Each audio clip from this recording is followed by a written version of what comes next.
Hello, we are live. Welcome to the first episode of Very Close to My Coming the GameCast. This is my buddy over here, one-time best friend. How's everyone doing today? I'm so thrilled that we're finally doing this. It's like I said, it's been a long time coming. So right into the topic we're going to be talking about today, which is some of the things that I am the most excited in the future gaming. And the first thing forefront of my mind, that right into the title, is Forspoken. What I believe is going to be a PlayStation exclusive. I believe so. Yeah, that's going to be a PlayStation exclusive. And I actually did want to of the parts of the trailer here. So Peter, if you want to go ahead and, we can watch the full trailer. It's only a couple of minutes. It's like really an announcement trailer. We can skip the the introduction if you want to just take a look at the game. So, and after we're done with that, we are going to react, talk about it, and what we're excited about. And it's not just going to be a PlayStation exclusive. Apparently, it's coming to PC as well. Okay, that is very promising to me because I don't have a PS5, but I do have a PC that I spent like $2,500.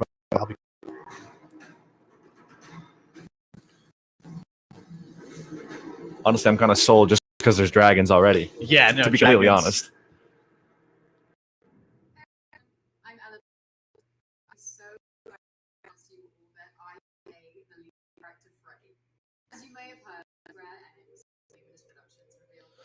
So you say it. You hear that? But okay, I've been saying she's foreign. I've been saying Enix like my whole life. It is Enix. She's foreign. It's fine. Just is that different stroke, different blokes? We're doing? Yeah, that's what I'll roll with it. That sounds good to me.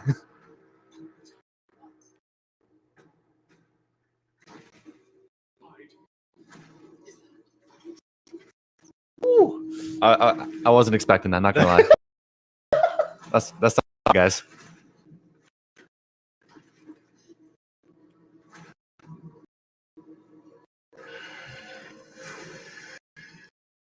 Leaves. So that's really good, like capture right there. Yeah. It's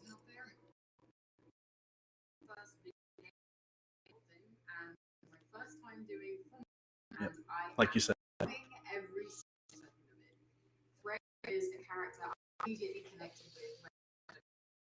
She's a girl who both physically and literally. This is the I get excited about actual play. A mixture of like a couple different styles of like gameplay. Yeah, it's super fast. It looks smooth. Right here, she's gonna do some cool dash stuff. There's some. I feel like this is the game that Final Fantasy 15 wanted to be. Oh man.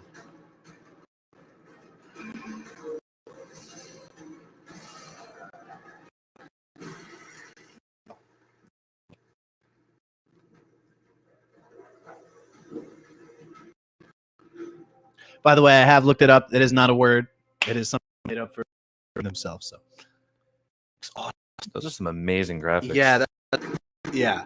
All right, out in 2022. Yes. So. All right, that gives me actually like get a PS5. Yeah, find one. Yeah, it's like been the struggle of my life right now. Yeah. It's actually funny. I was just at Best Buy yesterday with Nova, which is my daughter, and the whole PS5 section is like obviously PS5 in a case, and it's just on top of an empty case, like completely out of. But anyway, I thought that was a really cool trailer. I know it's far in the future. Like I said, the gameplay is so exciting. It's like power druid mage bat, and like she looks really like I want to say like ratty almost. Like she's really cool and she's small, and she uses that to her. So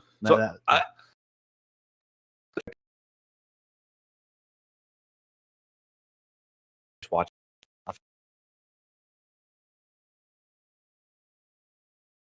the movement, if that makes sense. Yeah, absolutely. And like that game had a very strong like female lead. Yeah, and another one. Yeah. Kind of wanted to point out that Square Enix, whichever you want to roll with, really. Enix. Borrow a lot from like Norse mythology. You notice that the girl's name is Frey. Could be like an allusion towards like Freya, which is like the queen of gods. If I remember correctly. Yeah, I think she was kind of that pretty much. female, the female patriarch, the matriarch. Yeah.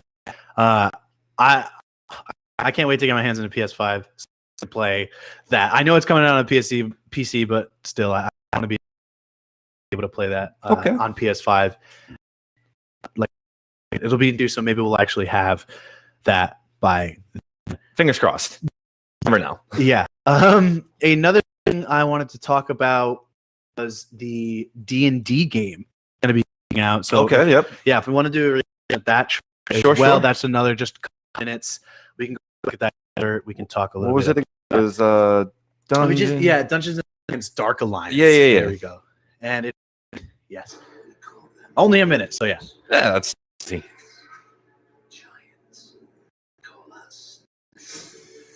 Okay, so we got the builder.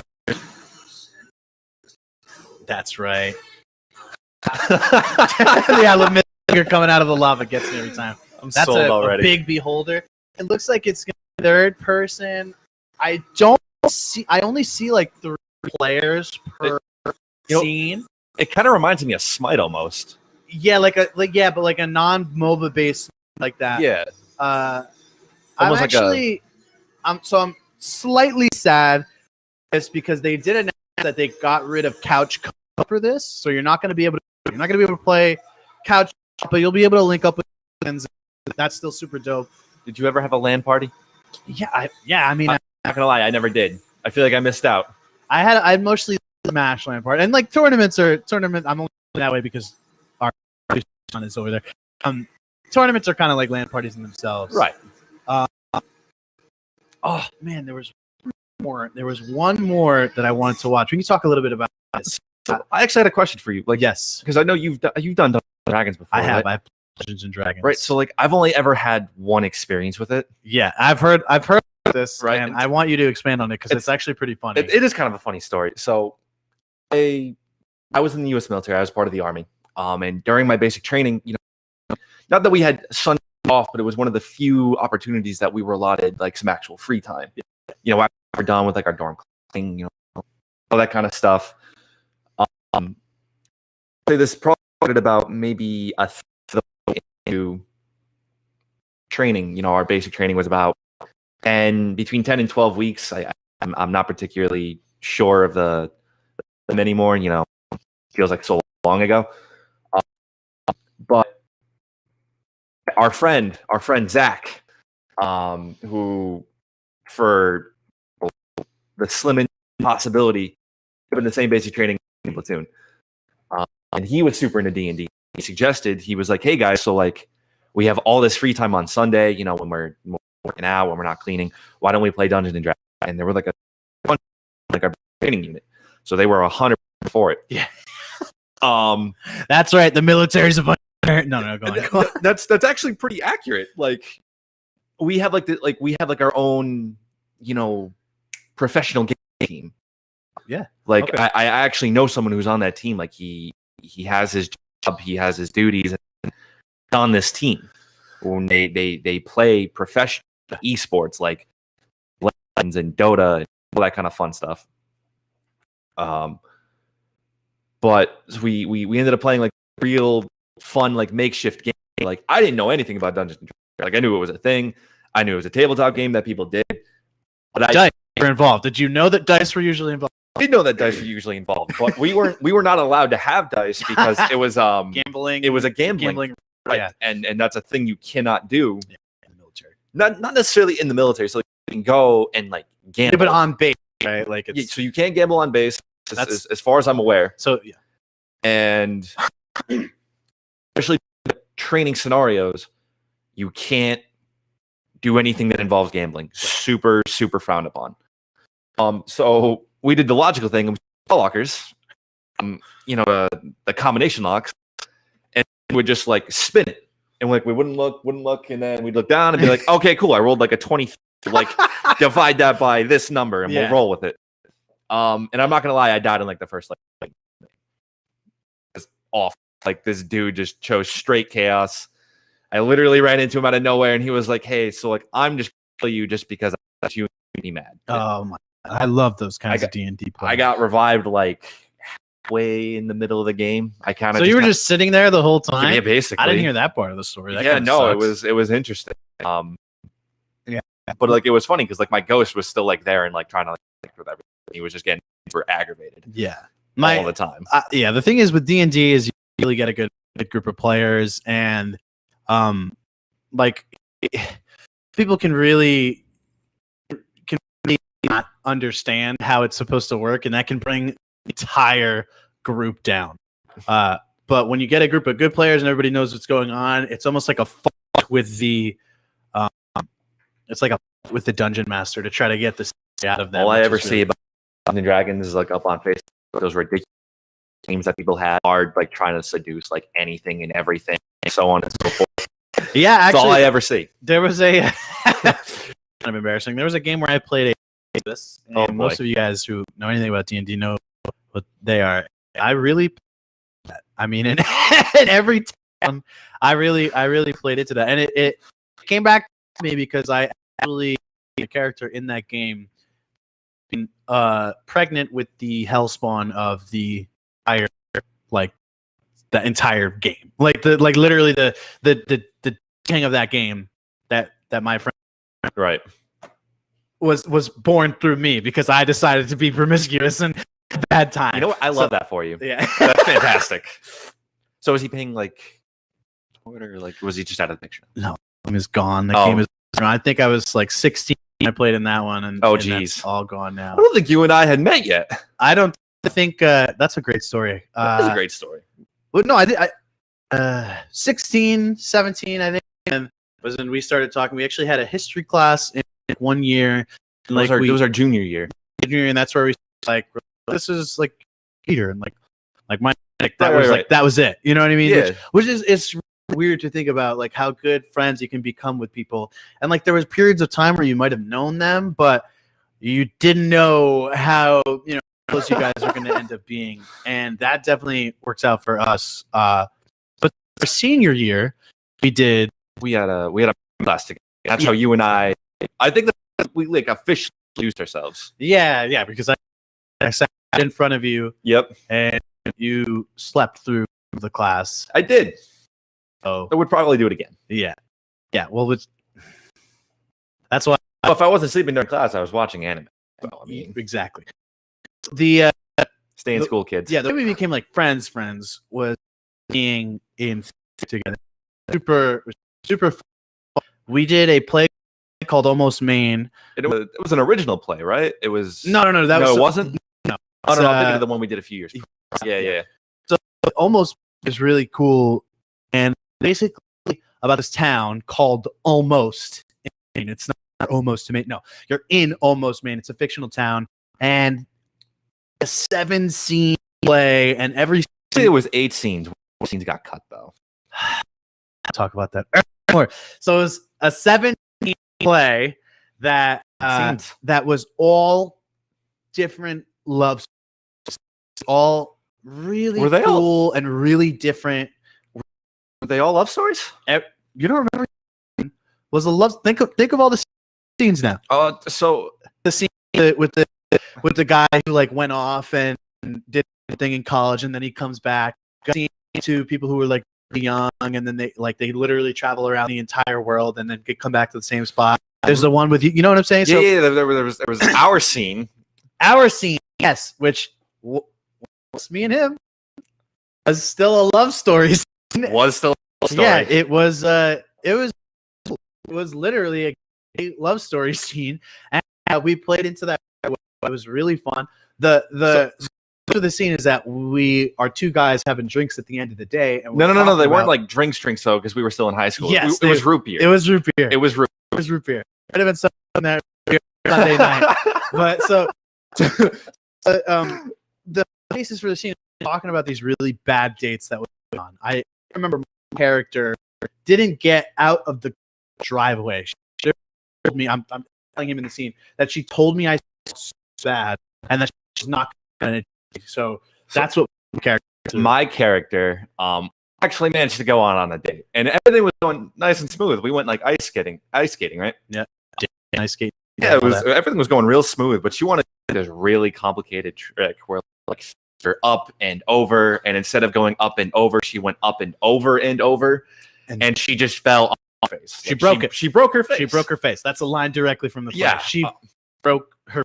Yeah, and then she went to the hospital, and then she never wanted anything again. Yeah, but while we're talking about these bad dates, basically we cover that like even though we're broke, we're like.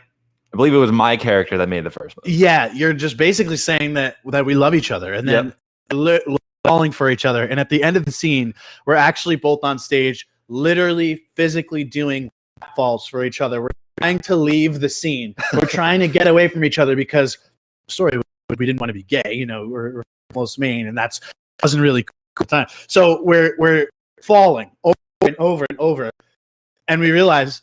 We've fallen for each other. So the scene ends. Yeah. We fall, and we're both just looking directly into each other's eyes. Yeah. But I remember during one of the rehearsals we did, I fell and I landed right into the right into the bench that we had. Oh my god! I played it off real well. Yeah, he played it off like chuckling, just like me. We were dying, and he's off stage. I'm like, right? He's like, "Yep, we're good. I'm gonna be fine. I'm gonna be fine." So, but. What's particularly funny about that story is that it was the last day of our show. It was. And our friend's grandmother was front row. Yeah. We were in the middle of like one of like the jokes of the scene. Yeah. And my friend's grandmother starts laughing. Like cackling so loud. Hysterically. And Peter cannot handle it. He's trying to say his line. She's laughing. Starts chuckling. Now she's laughing hard because she's realized she's made Chuck, and then, she literally goes, "I'm sorry, I'm sorry." Like she just starts, laugh even harder. And what happened? GameCast. Oh, yep, there we go. Technical difficulties do occur. Logical differences like that. Yeah. But she apologized to me from her front. She just laughed harder. Yeah, which probably me to say. What do you got in that drink, buddy? With a laugh from the audience, that felt really great. I think everyone knew what was going on, but we tried our best to like play it off. I was eventually myself enough to like along with the joke, and then we continued on with the rest of the scene. And then did the grandmother find us? I don't know. She might have found. I never thought, but I think Julia told us that she was like totally apologetic. We were like, no. Honestly, I think it made the scene better. Yeah. So like we said, Nick's other scene got canceled due to unforeseen differences. Yes. Unforeseen detention. Somebody got my severe detention. Scene mate got detention, but that's behind us. And then my other scene was actually with a good friend of ours, and it was super awkward because it was the only scene in the whole play that had like a kiss scene. Well, mine did too. That got cut, so it ended up being 7 scenes, Nick. Yeah, seven scenes, not 8. Oh, so mine was the only one that had a kiss scene. Yes. And it was honestly that probably would have been more awkward for you. Yeah. I gotta talk about it, but yeah, situation. It was super. Just would have been. It was super awkward for me. That was a real close friend of ours at the time. Real close. This is all we're real close. Yeah. Right? Yeah. Let's see. Have you ever had like any like other like awkward pop up with theater? Yeah. So I did a really play called that I can't remember. Basically, a tenor who comes on and this guy who wants to take a spot. Saxophone or singer? What's that? Saxophone or singer? Singer. And so it's about a tenor who comes to take a really big bar and to take a spot, and he ends up like really at the end of the play, clown makeup. Our friend is in makeup, and we're both pretty much continue. We'll just continue to try to sing, and it was really weird. Basically, my girl at the time was having a scene, and it wasn't. No, that it was just that's fair. something. It was just and, when you're an adult, it's really not that big a deal, right? It's for the. But when it was, I don't know, 15, 16, it was really for me. The first time where I went to is be like, yeah, so I'm gonna like kiss this other person, and you're gonna be okay with it, and it's like, I don't want to be, but okay. yeah, exactly. Super insecure, but Must go on, right? So I never really had like a weird situation during a show, but I had an awkward situation and like the the after party that happened afterwards. yeah. So we did the show. I was kind of like an extra in it. It was around the time I was like kind of new to acting. My character was I was like a pizza delivery driver. Okay. The play was we were parodying like all of the famous fairy tales. And that I was actually in 2. Yeah. But in one, the second one I literally had no lines. I played the king in Cinderella, and me and our Andrew, who I don't remember if he had like a speaking scene or not, was already on the stage, and he came on. He and I both just like each other and dabbed. And actually, I remember the director told us not to do it, but we were just like, You were in school? no, we were going to do it anyway, Yeah, and exactly. the audience laughed, so I was like, we're going to do it. We're going to keep That doing works. it. But the scene where I played a delivery driver, and the one we were parodying was Rapunzel. So what ended up happening? Throw down your credit card. Like, Actually, I think it was the narrator, who had to pay me, and I think the impersonation I was going for Shaggy. like, dude. Exactly. So I rolled up on the scene, and like he actually like gave me like real money. Okay. Did you? This is going. We went to the cast. To the cast party. We went to the Chili's. Totally found that this man had handed me real money. I sent him money,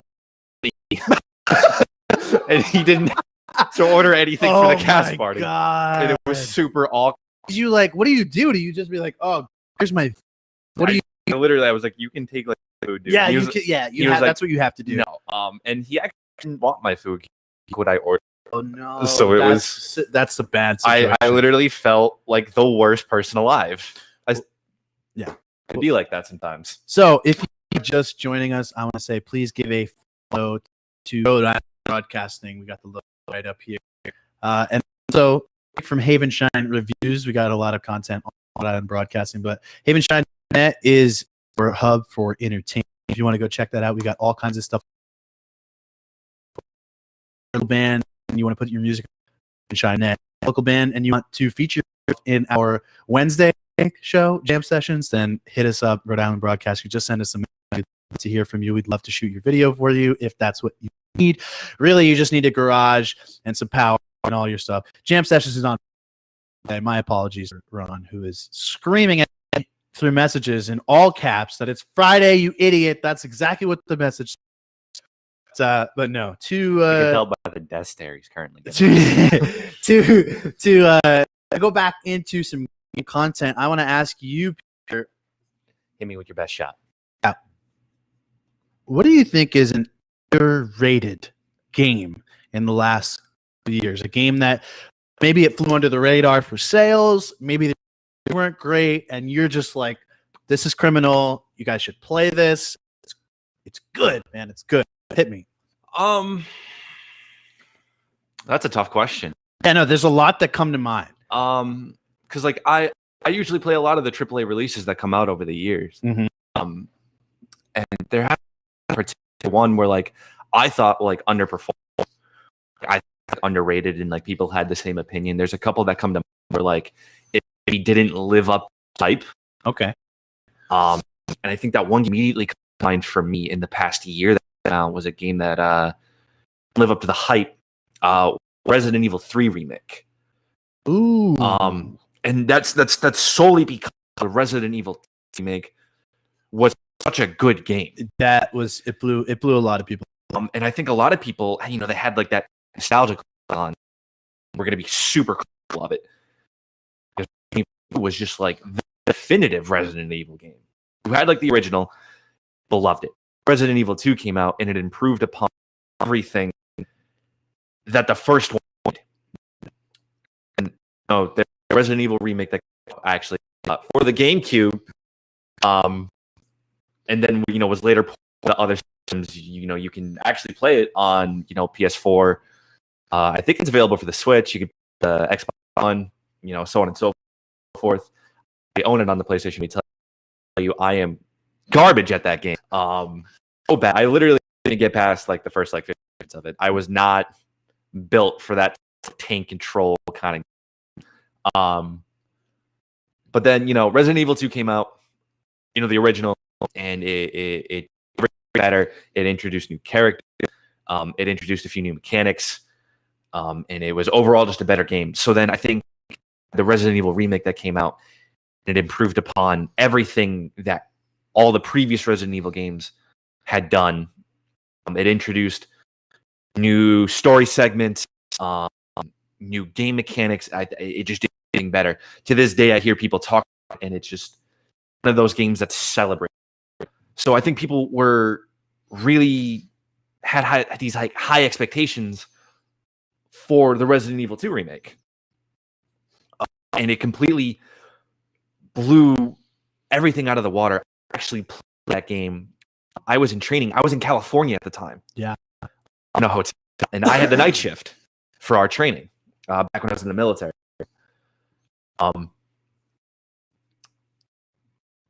So, I would do my job at night. I'd go home. I'd go to the hotel room, rather. I'd go to sleep. I'd wake up.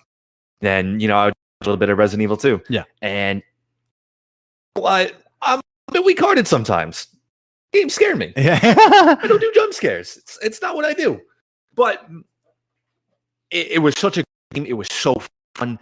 Graphics were so amazing. The voice work, while it wasn't the original voice actors that people were hoping for, it was all performing the entire cast.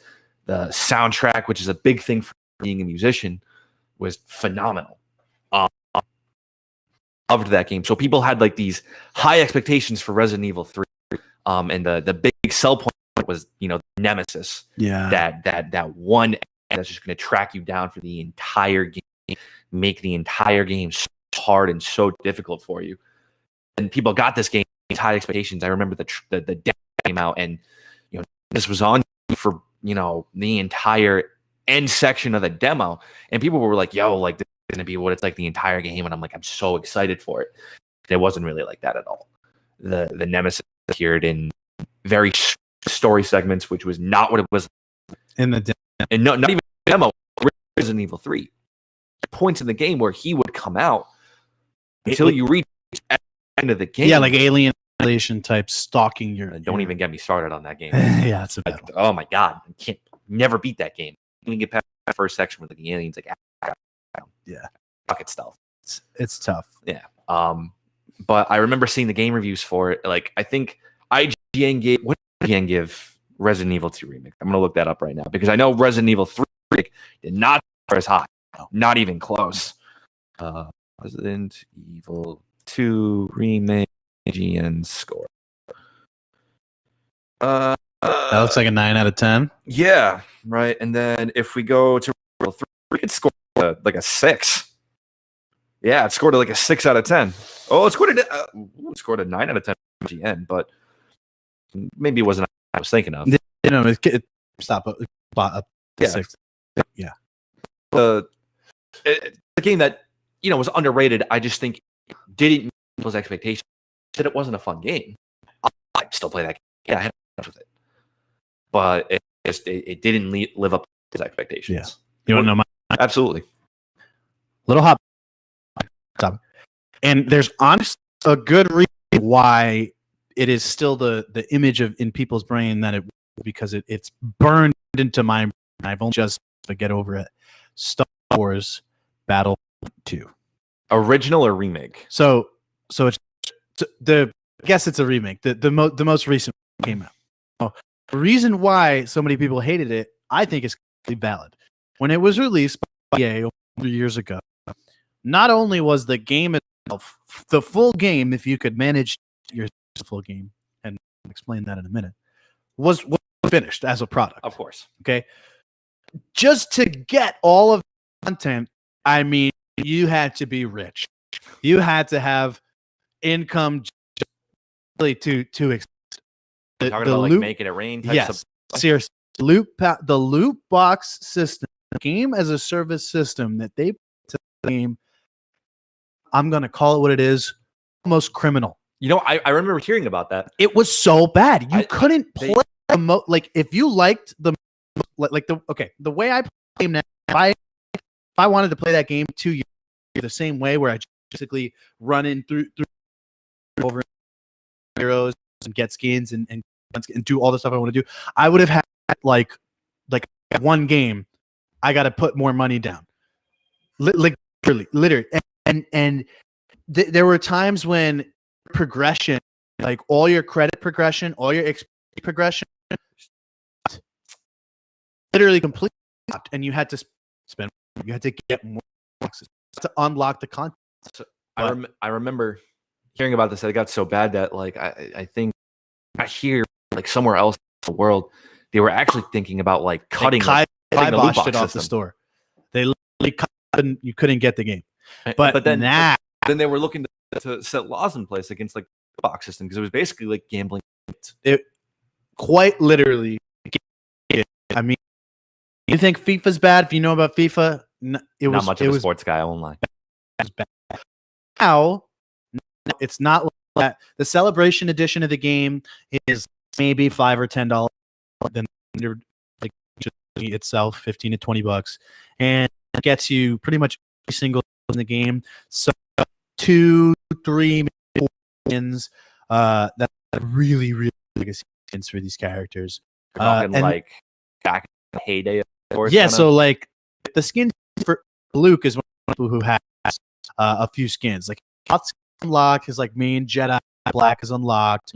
But if you get his original movie in where he's got like fit has and the blue lightsaber, you got to kill 5,000. You got to get 5,000 kills with side is bit. I mean, I'm at the game and I average 80 kills each time. And those are as like treatment, and then you earn the heroes. So each hero you get maybe 35 to 40 kills. I mean, it's a lot of gameplay, but you don't got to buy anything. That's the whole point. It's the whole game. You can play the modes you want. You can unlock things normal in terms of like the guns, like, but all skins are unlocked when you buy this. You get the full game. That was the problem before. And now I think it's a great game. I think it's better than Battlefield because I just love Star Wars. This is amazing. There's a mode called Galactic. I remember hearing about that. Yeah, and it feels like a Galactic Assault. There's multiple battlefronts, like literally. There's multiple battlefronts. Like Roll an credits. Entire, what? Credits. Yes. Like you've got the air battles going on in a lot of same time that the infantry are fighting. There's different places for all the infantry. Like there's like not flag, like captain stuff. There's like a mode where you kind of just pushing and like capture a zone, get to a next zone, and so like, 3 moves and like there's multiple battlefronts. You've got the infantry trying to fight, and then you've got the heroes. Like the heroes, what will happen is the heroes will slowing down till another hero comes on for a team, and then you've got like a crazy hero battle, which by the way, they do so freaking well. If I am playing Luke on my team and you are playing Vader on your team, and we are fighting, the characters are actually saying some of the iconic lines from the movies, from shows like Clone Wars characters, references. Even the light side heroes talk to each other in the same way. So if you're down people as Han Solo or Han, or rather Lando, I know this will come by. Luke will be like, "Hey Lando, is it true that the Millennium Falcon is still yours?" And Lando will be like, "In heart, she still is." Like stuff like that. Right. Like it just makes you feel good. Like while you're playing, it's just like an added bonus. Yeah. So I think rightfully so. People had opinion of it. Used to what it is now is underrated. Personally, I think that like if you have a game, you want to make a game series, a franchise is celebrated as Star Wars, you need to include some kind of nostalgia. That's right? what the That's how you're going to attract the fans that have been part of this series for generations. literally generation. I got a question for you now. Go on. Actually, I just as well say to the people who are watching right now, who are watching, feel free to post. We are trying to talk to you guys about any of the subjects we're talking about. If you want to ask questions or just to talk, be totally down. And thank you so much for watching. Continue. Right. So what would you say? Right. It doesn't have to be like a recent release, but what would you say was probably the best game you've played in the past, we'll say, year or two? Okay. Like sort of joke answer, still the real answer, but I'll give a more relevant answer. Okay. The real answer is Super Smash Brothers for the Nintendo game. That's fair. On my PC, on the Dolphin emulator, on the new version of Sleep, the rollback next is the future. Okay, let me tell you that. But so the real I'd probably say I went down a rabbit hole with and I went down an even bigger rabbit hole with Rain. So Devil May Cry 5, I got about 400 some hours in. Risk of Rain, approaching 800. who was the guy who got you into Devil May Cry 5? He's nowhere to be found. He's actually, I don't know who he is. I don't know his name. It's a total mystery. It's that guy. It was definitely me. Yeah, actually, the way it goes is I have a game share friend, Todd, and sometimes when I'm playing the I have on my account, I can just literally look at the games that he has, like, and click and it shows the games he has. And because we have that game share feature on Steam, I can just literally download and play as long as he's not playing like on his Steam, which he mostly does, and he's an guy. I can just play for totally free. And I tried out Devil May Cry 5 and maybe 30 to 60 minutes of gameplay, and I couldn't really figure out the combo system, and I was just like nothing into the game. I was like, whatever, that's it for that. So then I think one time I came over and a PC game. Not that I'm not a PC game, I'm not really big in. Yeah. I grew up a huge console guy, played it for life. Yes. But Nintendo for sure.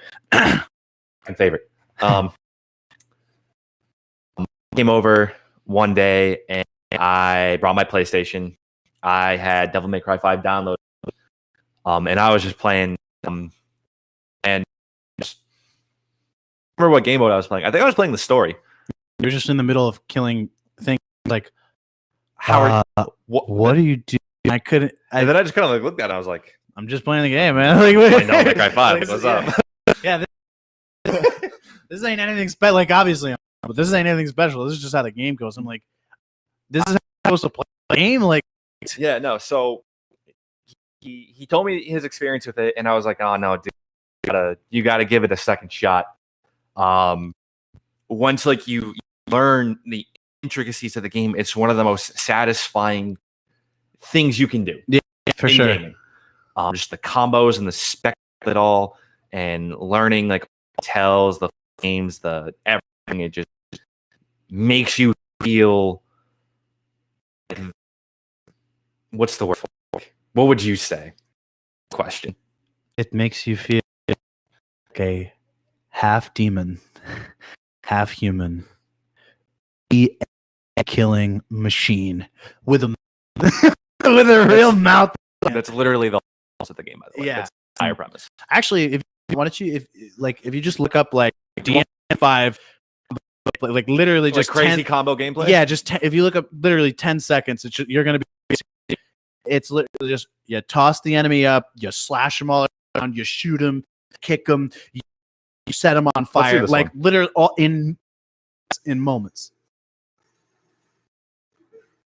Also, Dante, so he has different weapons. He has, he can teleport, he can block any move, he can move in the air. I mean, it's insane, and this is tough. This would be pretty tough. Oh, absolutely. But you get close. The more, I mean, for me, 400 hours in, I was getting pretty close to. But we can go back to the screen if you want. But yeah, that game I mean, Absolutely. super awesome. Do you have that for that? Do I have an answer for that? Yeah, like, absolutely. Well, yeah. Easily the best game that I've played. It actually came out last year, and actually today was their anniversary of it. Was Persona 5 Royal. Woo! Now let me explain.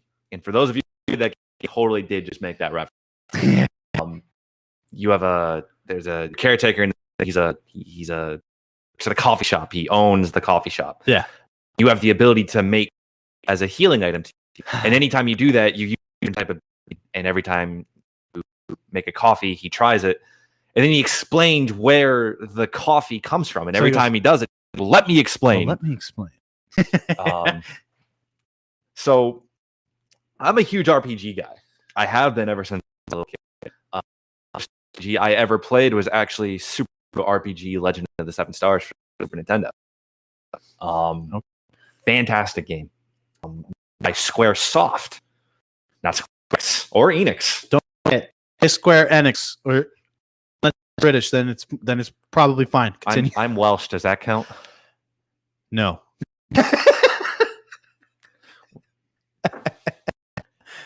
Okay. Yeah.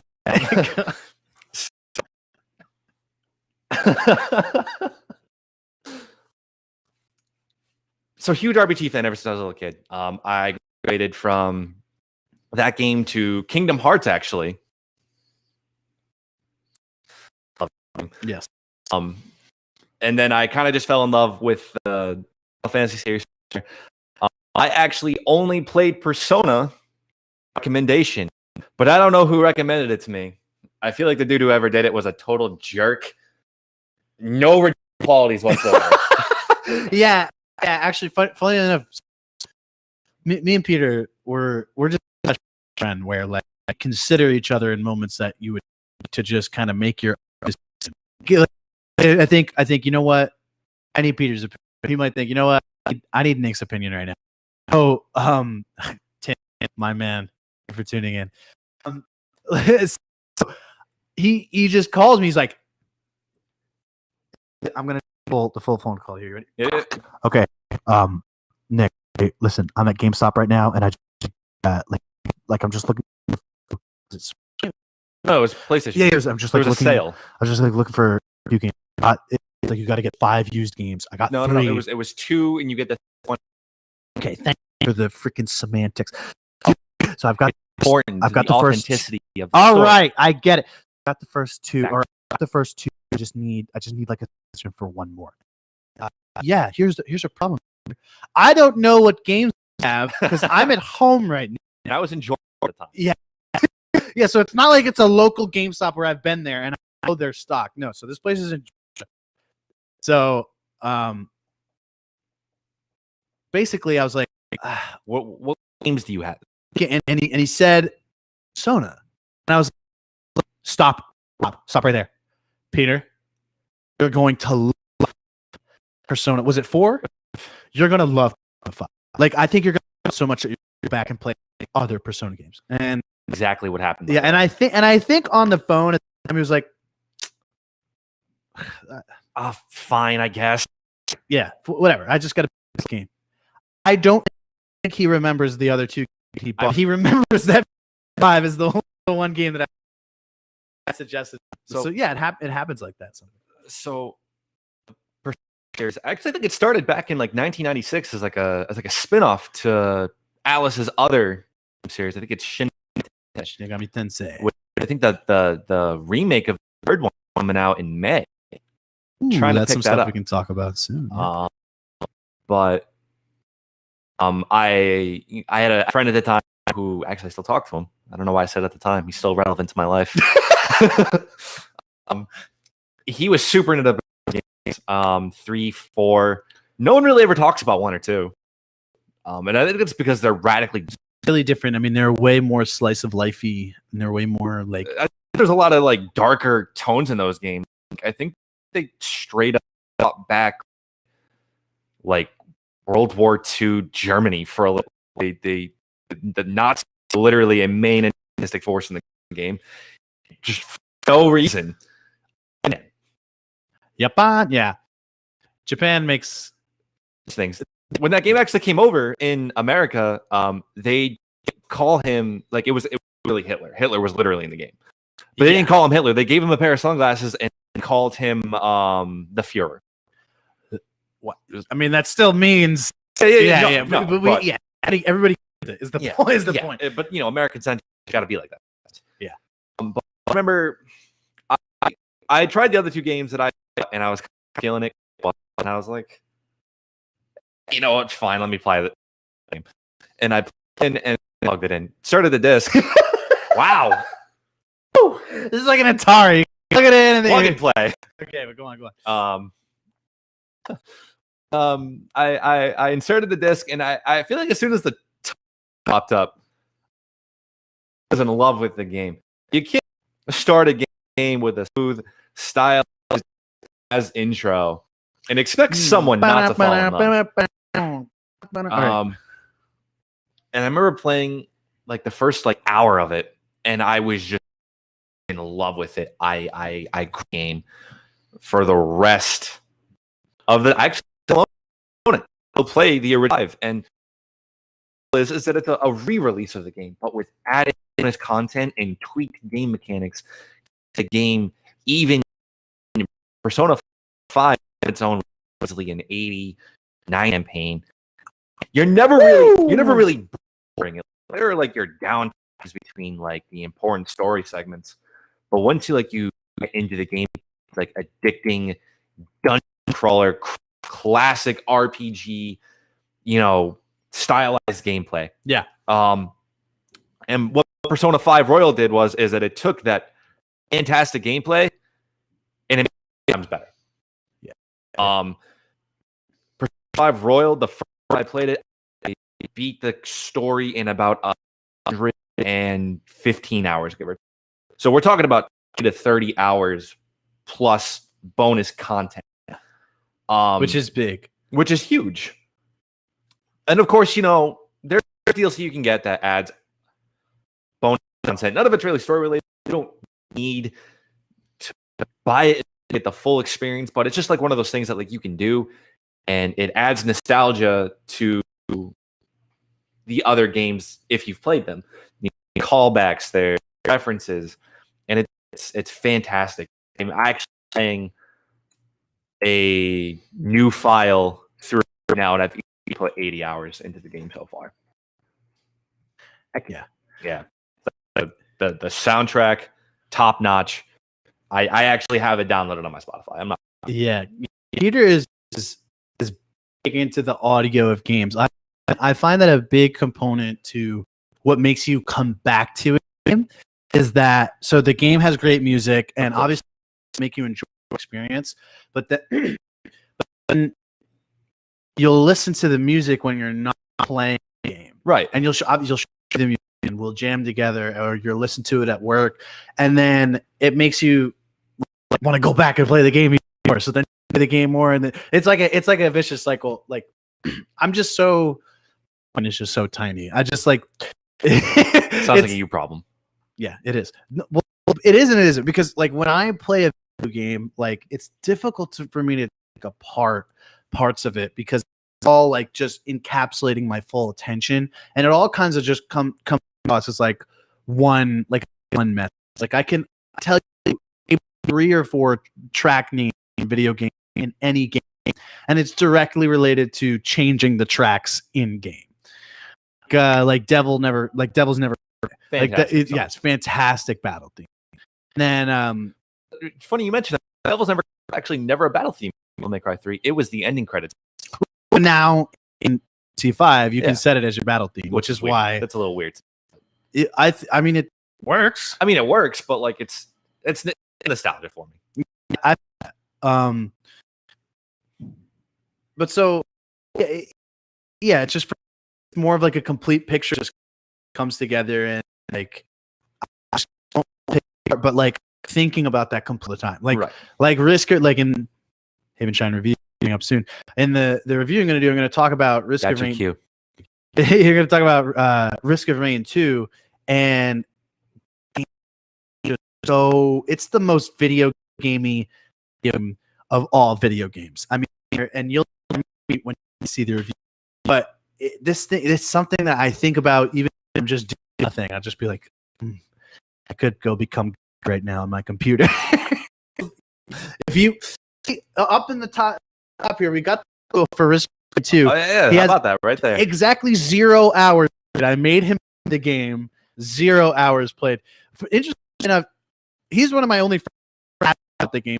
I bought the game 4 times. I've literally purchased that game 4 separate times. I purchased it myself, and you can play it multiplayer on the game with 4 people. The modded version is heavily supported, which is amazing. You can really find that. Was it? It's awesome. Like, I mean, so but that can go up to I think 16, 30 people. Jesus. Yeah, no, it's wonky hell. But the way the game works, I mean, it's just a bunch of math disguised as play. You know, that's probably why I don't like it, because math I leave subject. That's why I slept class. Yes, exactly. But so you can just add more players, and it's just a multiple type of math. But so I noticed that it had people to play. So I was like, "Hey Tara, what do you want to play this game?" Tara, yes. I don't really buy the game. No, I got you. Hey, Todd, you want to play Risk 2? Here, I bought it for you. Come play it. All right. Hey, I noticed you're in the call too. You want to come play Risk of Rain 2? I don't know. I bought it for you. So, and I think all 3 of those people over 100 in the game at this point. Say it was a good decision. But Peter over here sold the form of him. Because I didn't invest, he just decided never to boot it up. But that's not to say that I haven't played it. I played it and I liked it, but like in order for me to play a game on my actual computer, I have to be in a certain type of a game I have put a lot of hours on my laptop. So other people was inappropriate. Whoa, no. Go on. Persona 4 Golden. Persona 4. Nick is a singer, by the way. I am. You want me to? What's it good? I love you. No. I'm see. Can I get it on? You want more? It's quite alright, baby. On a lonely night, I love you, baby. Trust me when I say. All right, I feel like I'm an almost main again. I just got serenaded. Ooh, we're gonna fall for each other live on the podcast. The stool's pretty high up, so I don't want to do that. But it'd be like that one time where I actually where you just went directly. You know what? It wouldn't be the first time I hurt my back doing something. So. Guys, oh my god. Okay, so you guys know box jump? You know those plastic things to do box jumps. Peter decided I'm not going to use those really thin, light plastic. Stop you there. Trainer decided he's going to use those thin, nice plastic things. You're going to use boxes that are heavy and wooden. It was hardwood. Yes, and so hardwood. You missed the jump. So you're gonna make me look bad. Myself look bad. What happened was this happened while I was in there. It was like, here, take this workout. And for those of you who don't know what pre-workout is, it's like crack eagle almost. And what it does is it basically like amps you up, and increases your ability to perform. And that's not like a steroid.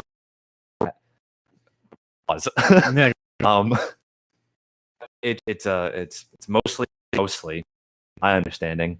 I'm not like big into it. Mostly all natural. One of the main ingredients of it is caffeine, and the scientific answer is what it does is that it opens up your more can flow. It's a vasodilator. So your blood get carried to your muscles, which increases your ability to more oxygen to your muscles means that you can push harder for longer and get better results. Honestly, I took some pre-workout. And when you get like strapped up, that like you just you're in absolute mode 24/7 for like an hour.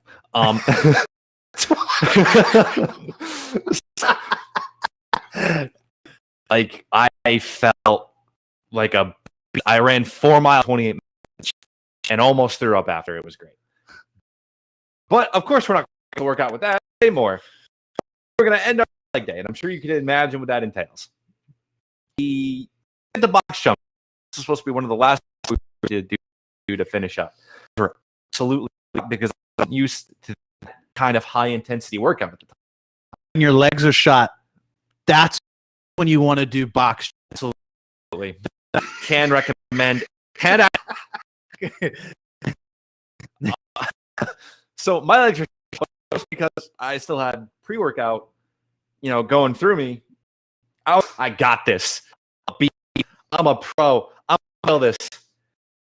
Me. Yeah. It did not succeed in the box. So I jumped up on the box. I landed the jump, but my run on the box all. So I had to go stand up. My leg kind of flipped out through me, and the corner of the into my lower back. Yeah, it hurt a lot. It broke. Yeah.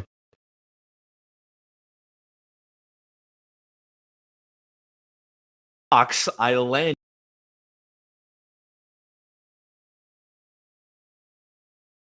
Frame, but it was up to here. That I should have. It's in frame? Yes. I love that.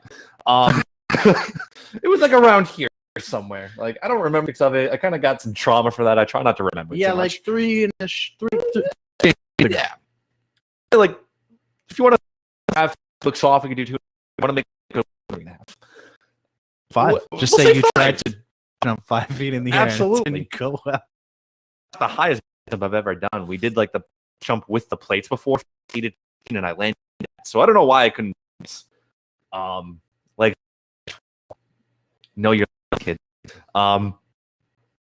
So corner of the box, lower back from the box. I landed onto the concrete, at least 2.5 feet on my back. I did not roll over. I landed straight on my back.